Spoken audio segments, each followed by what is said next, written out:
Okay, so let's be real. Who even farms and fishes? Like, I feel like it's not really something most people do in this game. And I'm not saying it's a dead feature, like I'm sure there are people who do this, but is it really necessary? Let me explain.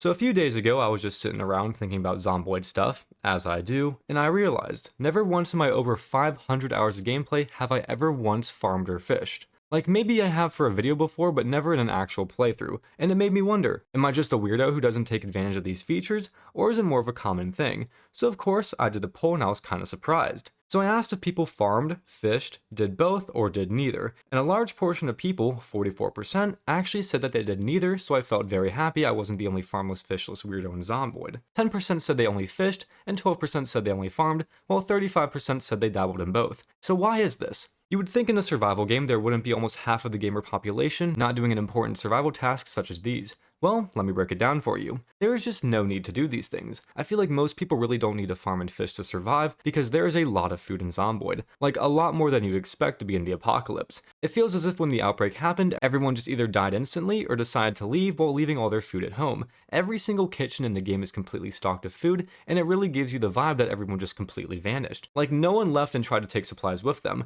and due to this abundance of food, no one really needs to use any other way of getting food besides looting.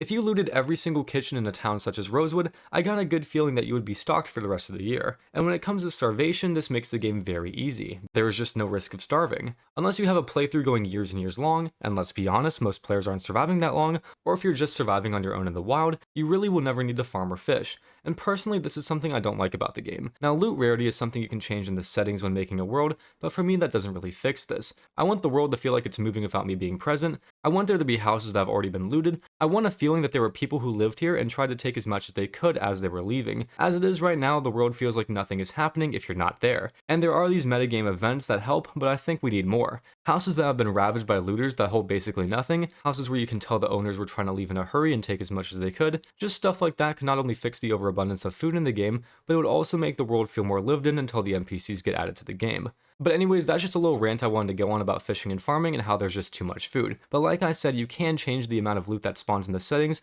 so if you have this problem, there is a semi-fix. But anyways, thank you all so much for watching, I hope you all enjoyed this video, and I will see you all in the next one.